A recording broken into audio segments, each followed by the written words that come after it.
Just say you can that firefly. Take every. Today I'll be answering some of your guys' questions that you asked me over on my Instagram. So I posted saying that I wanted to do a Q&A fully fitness related. In the past few months, I've been taking my fitness and nutrition quite seriously. I have been tracking, I have some own personal goals that I'm working towards, and I'm also studying my Cert 3 and 4 in personal training. So there are a few projects that I am working on with C Active that really require me to expand my knowledge within the fitness industry. And I have been doing that. I've been self-educating myself. I've obviously started my course, and I've also been exploring social media like YouTube and Instagram for others out there who also have a good background when it comes down to food science and nutrition and fitness. And I have found like a few out there on YouTube and Instagram. Obviously, it can be really hard knowing what information out there is correct and what are just kind of like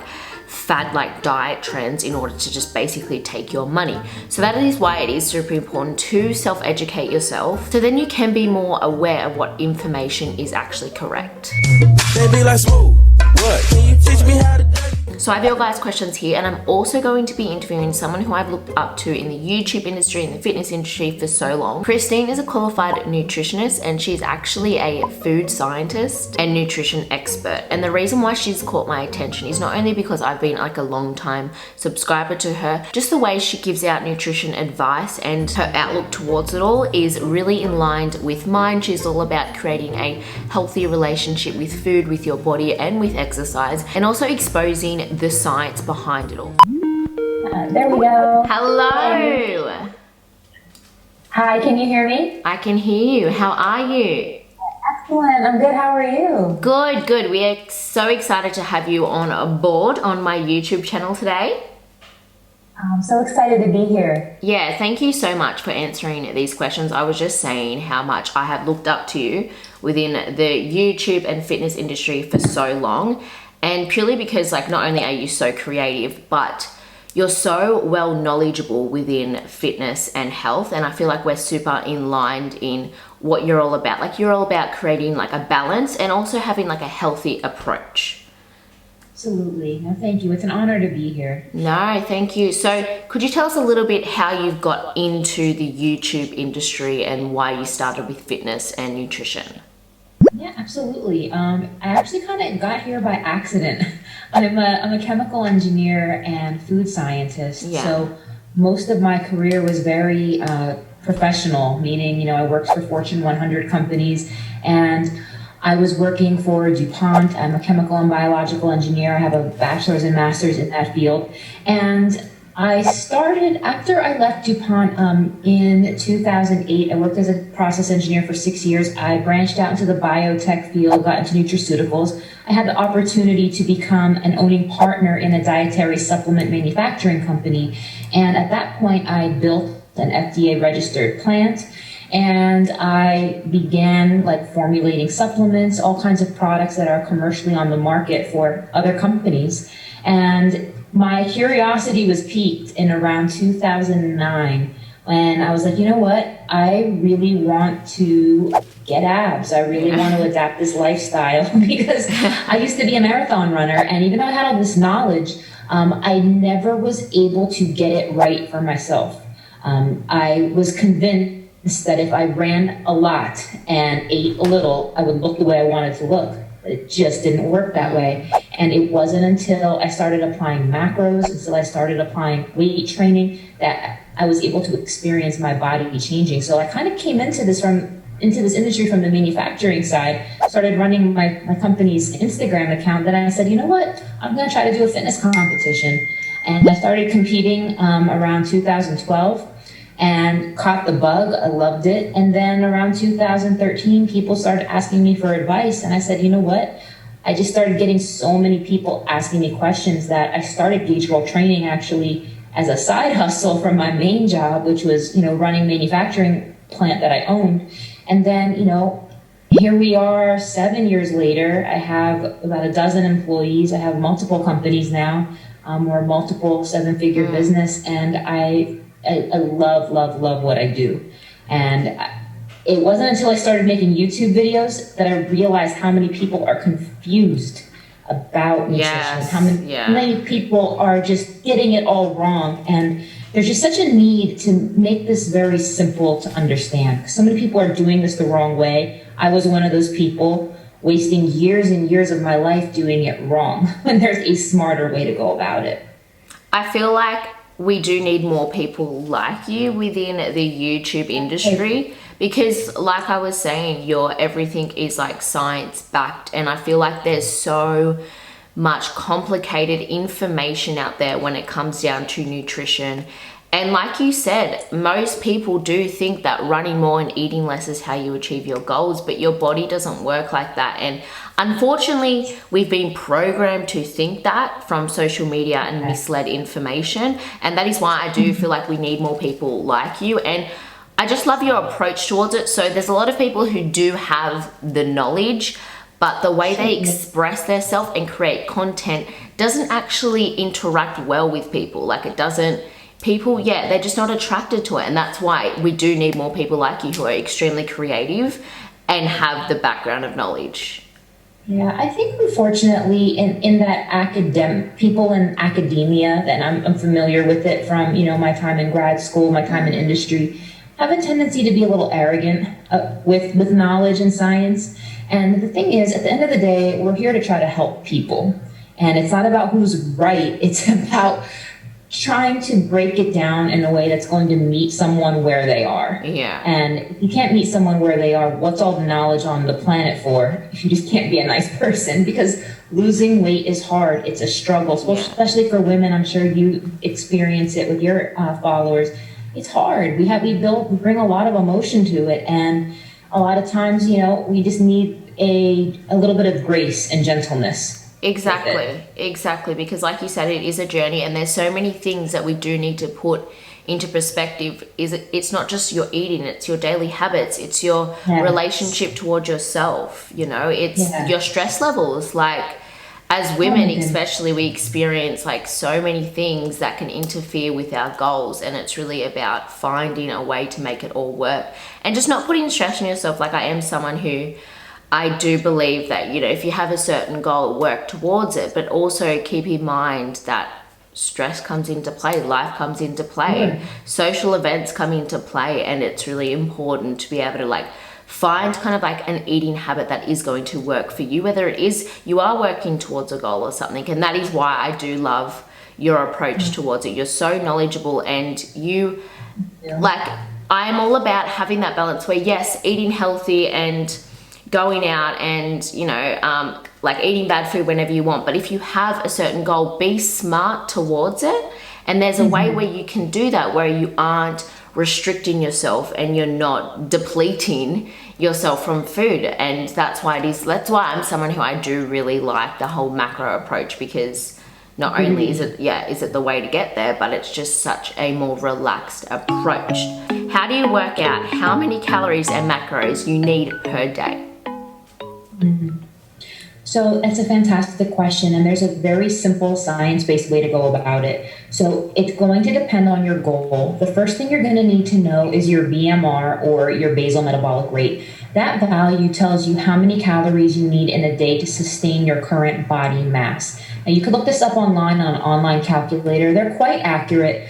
You can get it tested by specialty centers, and I've done that before. But the tested value versus the calculated value, they're so close. I find that the online calculators are very accurate. I use an online calculator from a website called active.com, just BMR calculator. Type in your age, height, and weight, and sex, and it'll tell you how many calories you need to sustain your current mass. Yeah. The next thing you need to do is you need to take that value and multiply by your activity factor. An activity factor is just a sophisticated way to add your calories. So you have to ask yourself, how much am I working out? And you got to be realistic, because the number one mistake I see people tend to make when they calculate their macros is they tend to overestimate how many calories they're actually burning. They think they're going to be exercising 5 to 7 days a week, burning all these calories.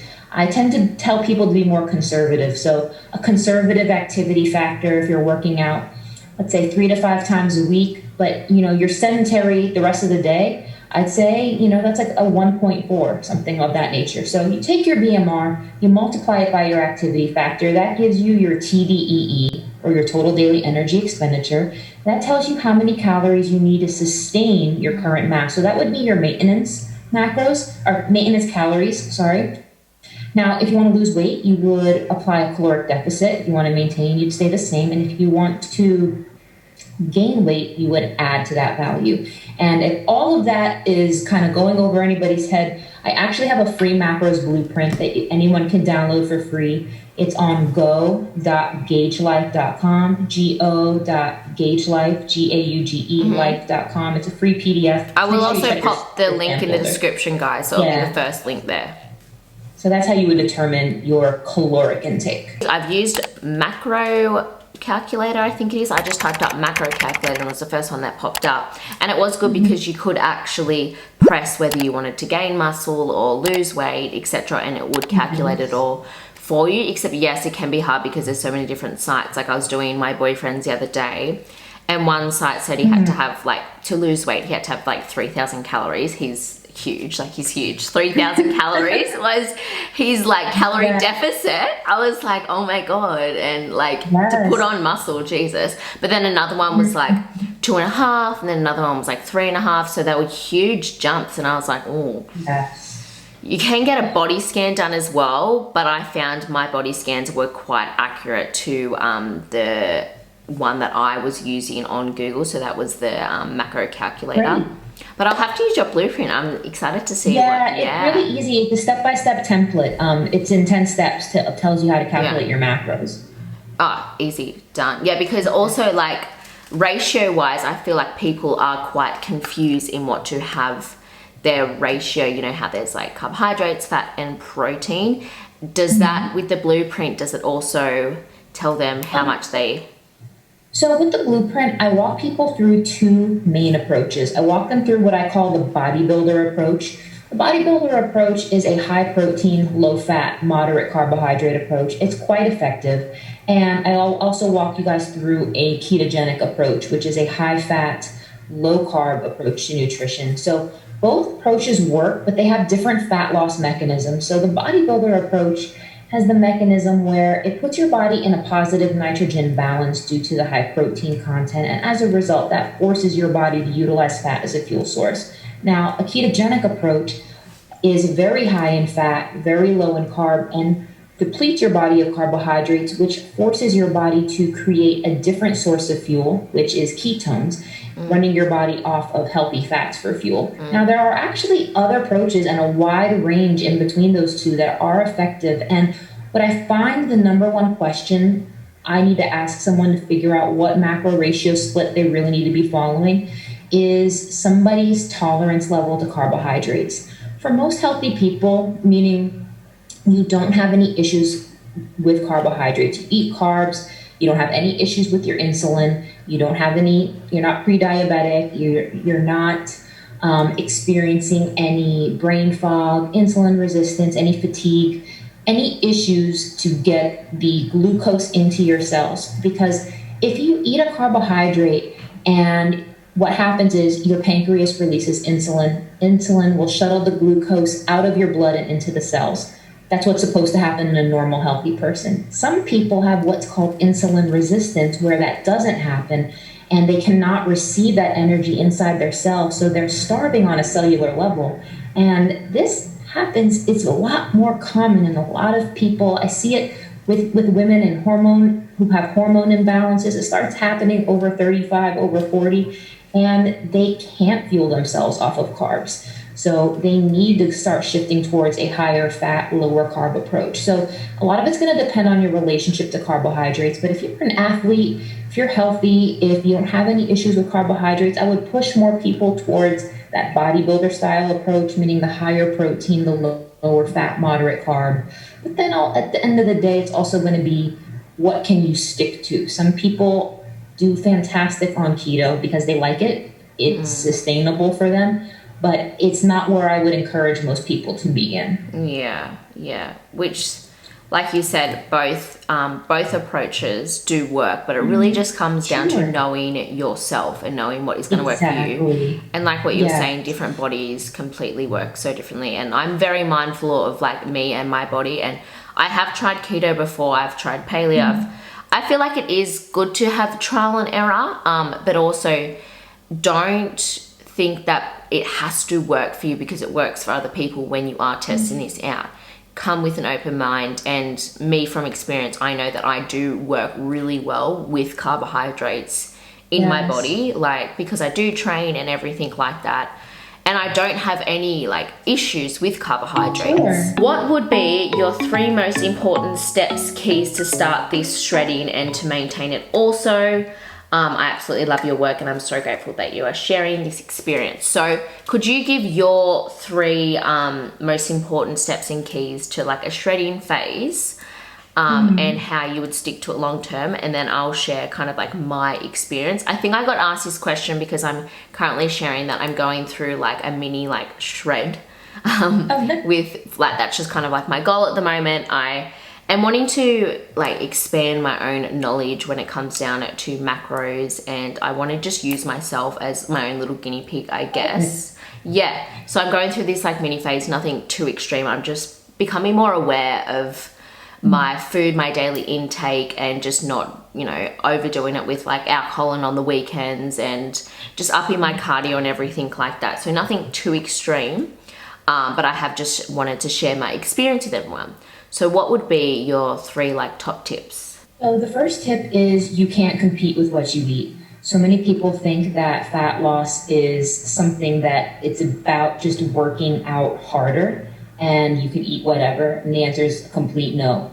Abs are made in the kitchen, 100%. It sounds so cliche, but you have to be very mindful in tracking everything you eat, every lick, every bite, the way you cook, your cooking methods. And until you truly audit that, you will be shocked of how many just stupid calories are just adding up from things that don't even provide much value or satisfaction. So I would say you can't compete with what you eat. The next thing I would say is to be mindful of what you drink. I mean, I'm huge on drinking water, but I have a big rule about just not really trying to not drink your calories to your coffee in terms of drinking alcohol, just juices, sodas, all that stuff. It's probably one of the first things that just has to go. It doesn't satisfy you.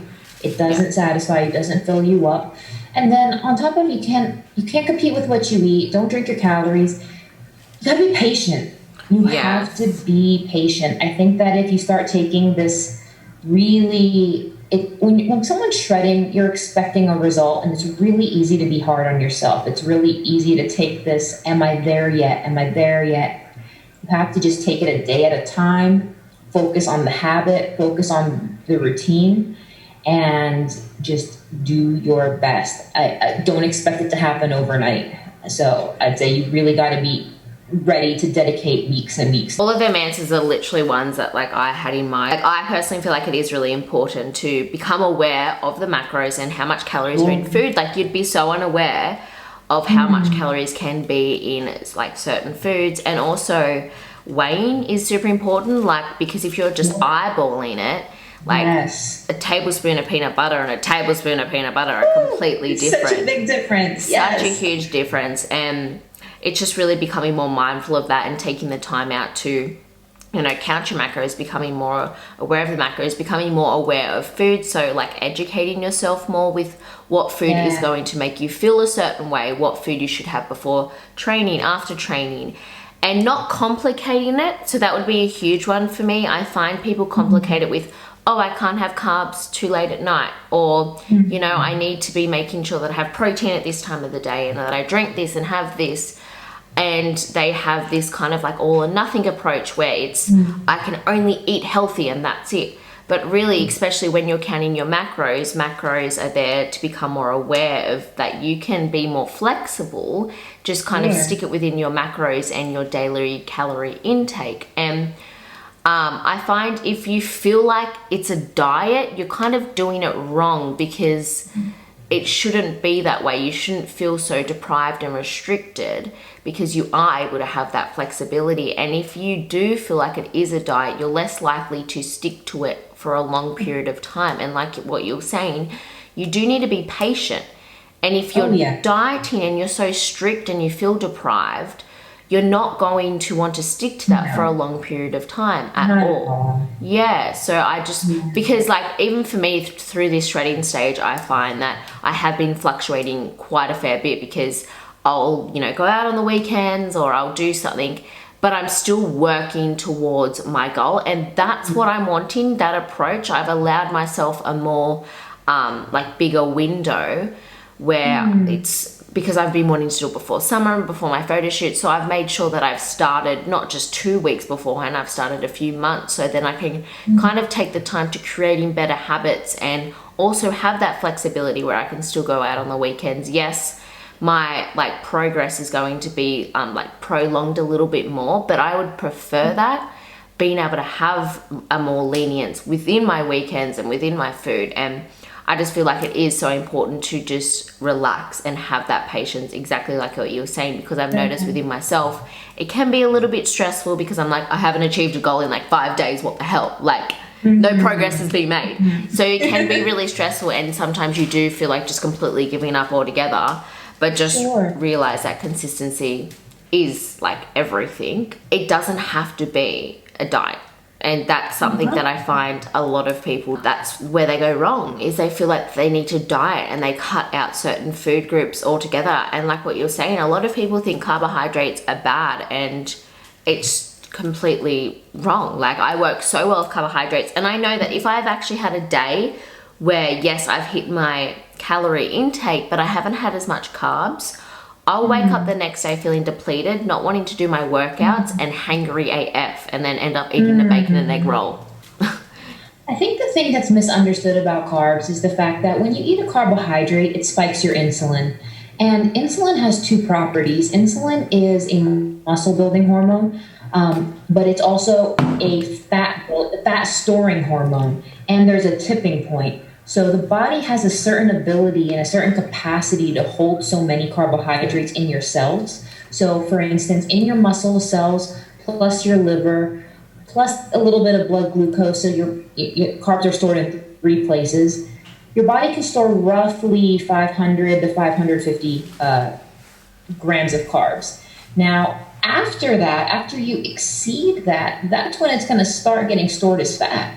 So it's not if you're eating to that point and, it's going straight to the muscle, that's wonderful. But, when you go overboard, that's when, insulin's going to turn on to become a fat storing hormone. And a lot of people don't realize that distinction. So they think, oh, carbs are fine. Yeah, they're fine. But you gotta, like we were saying, you have to count. You gotta keep it in check. Best way to build your glutes? Oh boy, best way to build your glutes. It's an excellent question. If you really want to add size, if you want to see them physically get larger, you're going to have to eat more. You're going to have to get very friendly with the weights. A lot of people think that you can just do a lot of body weight things and bands, and I have no problem with bands or any of those types of things, and they will tone, they will shape, but you can't be afraid of eating more food if you want to actually add size to the lower half. Yeah, and because that's really what it comes down to, your muscles. Oh, for sure. Yeah. I've noticed that I've been training forever, and it wasn't until I made sure that I was definitely within a calorie surplus that I started to notice growth. And you've just kind of got to be okay for fat to happen as well, because that's just inevitable when you are in a calorie surplus. It's definitely, you have to kind of also be at a point where you're ready to add size, because I feel like some people, they say, oh, I want to build my glutes, but they're not where they want to be. They're not where they want to be yet fat loss wise. So for instance, if you're not happy with your body fat and you want to add glutes, I suggest people to lean out first before they really start adding the size, and be happy with that body fat level, because otherwise you'll still have the fat, but yes, your booty will be bigger, but you'll still have unwanted fat in other areas. That is a really good point. And as well, because you if you do want to be happy with your body and you do have specific goals, you kind of need to have like be specific with what you want and not just be like, oh, I want fat loss but I also want a big booty kind of thing. It's really important to work towards one goal at a time and put your focus in one area. What is the best way of eating for fat loss? The best way of eating for fat loss is going to be one that you can stick to. It's going to be one that you can stick to. But in general, obviously you need to be counting your macros. Obviously you need to be dialed in protein, carbs, and fat. I think it's going to be managing your level of fullness. That's one thing that really worked well for me, learning how to properly get the right amount of protein, what types of veggies are going to keep me feeling fuller longer, and learning which foods are really going to help with that. Like, for instance, I love zucchini because, I could literally have 8 ounces of zucchini and it's like, what, 10 grams of carbs? Do you know what I mean? It's such a high volume food. And I think finding foods that are higher in volume that give you more bang for your buck macros wise is really nice. I'm definitely the same when it does come down to wanting to lose a little bit of body fat and trying to get in a calorie deficit. Volume is huge for me. I'm someone who I'm not too fussed when it comes down to treats and everything. I can eat fairly clean like when I want to. Obviously I still like to incorporate some ice cream or some wine. But overall for me, I just want to feel full and satisfied. So volume is kind of huge. And just not being too strict with restricting any macros. I find I'm quite lenient with how much like carbs and fat and protein, just making sure that majority of my meals have a form of fat so I can stay satisfied, carbs to kind of keep me full, and protein to also keep me fuller for longer. And I just kind of weighed out with that. And just obviously if you have like a really high carby meal, one meal, just make sure your next meal isn't as carby, and just to be mindful with your ratios throughout your entire day. Is there a window after my workouts I need to eat protein for optimal results? So, ideally you want to try to get your protein closer to right after your weight training window. They say, 30 to 60 minutes afterwards is ideal.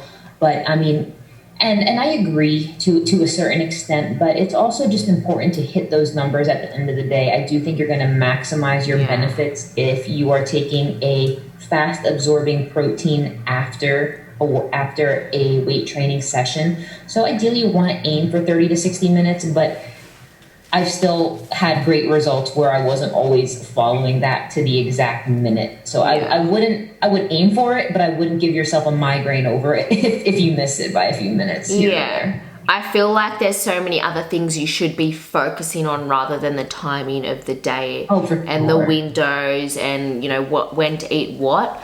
You need to put into perspective, it comes down to your overall day and your calorie intake rather than what times you're eating food. So yes, it can matter like a tiny bit, but I do feel like your focus shouldn't be that. There's so many other things that you should be focusing on when it comes down to achieving your goals. So kind of just not worry about that. Exactly. I'm sorry. Okay. When do you know it's time to stop tracking and trust yourself to automatically just have your macros long term? I think it's going to vary on the individual. I would definitely say that once you've officially made it a legitimate lifestyle change, sorry about that, the dog. No, that's fine. And that's going to vary person to person. I would say there's a lot of value to being on a focused macro tracking plan for periods of your life. I'd say, if you do that for a solid 3 to 6 months of your life, you should really understand what 4 ounces of protein looks like, what 4 ounces of carbs look like. I think once you're at that point where you can truly eyeball portions and you have a firm understanding of what your body needs and you have some firm experience, I'd say after 3 to 6 months, and depending on where you are at versus your goal, I'd say that's a sufficient time to kind of take the training wheels off and to introduce a little bit more balanced. But I'm also for seasonal balance, if that makes sense, where there may be seasons of my life where, you know, a month or two here, I'm going to be more intuitive, but then, you know, in another couple months, I want to dial it in more and just have more focus. So I don't think that it needs to be an end all be all. We're always evolving and changing, but I think that there's value to dial it back in for seasons of your life and have other seasons where you're more intuitive because that's what fits your lifestyle better at that time. Yeah. I honestly love that so much because that is something that I am definitely noticing when it does come down to wanting to achieve my goal, and especially with shredding. Realize that you're going to have different seasons of your life where you are going to be more relaxed, where you don't really want to take training as seriously, and that is okay. It doesn't necessarily mean you're falling off the fitness wagon. It just means you're going with the flow with that season of life, and by doing that, when you do jump back on track, you're going to have more motivation, be more determined because you've missed it for a period of time. And I feel like that is something that I have definitely taken on board and started to realize, is that when I do miss something, I come at it even harder. And just allow yourself to have that time to miss it and to want to get back on track. And that's not necessarily bad. It's just to be mindful of when you need to go back on track and just to go with the flow of your seasons of life. I feel like that is something that is extremely important. Absolutely. And, you know, a lot of times, like with some of my clients, I find like, you know, there's extenuating circumstances. Some people, they'll feel bad, but I'm like, look, you have life happening right now. It's okay. And some people need to give themselves a little bit more grace for those seasons where things are a little off, and that's okay. You can get back to it at any point. Yeah. And like, you, just because you are having an off season, you shouldn't like trigger that mindset. So in saying that, you shouldn't trigger a mindset of just like let everything go. Oh, for sure. Yeah. Absolutely. No, it's definitely not a pass, but I think it's also okay because, you know, some people can go to the extreme, like the all or nothing. And we've talked about that a little bit. And that's where, you know, you fall off, you just get back on. And also within these circumstances, when life does get a little bit stressful, you can use these times to challenge your self-discipline. So yes, be a little bit more relaxed, but also realize that you can still stay on track. You can still do certain things. Yes, that you can alter them a little bit and turn it down a notch, but still have your self-discipline. So I do feel like using that as a challenge for yourself is something that you can do also. Agreed. No, absolutely. Yes. Anyway, my camera is about to die. It's currently flashing at me. But thank you so much for coming in. It's a pleasure. It's a pleasure. Thank you so much for having me, girl. Good luck with everything. And again, thank you again. Take care. You too, darling. Hopefully I can have you on my podcast on Your Balance Co soon. So we'll keep in touch. I would love to. Take care, love. All right. Bye. Anyway, guys, like I was saying, my camera is about to die, but I'll pop Christine's and my socials up here. Make sure you give her a follow. She's honestly so amazing. I've been following her for so long now, and I've learned so much from her. If you did like this video, give it a thumbs up, and I'll see you in my next one. Bye.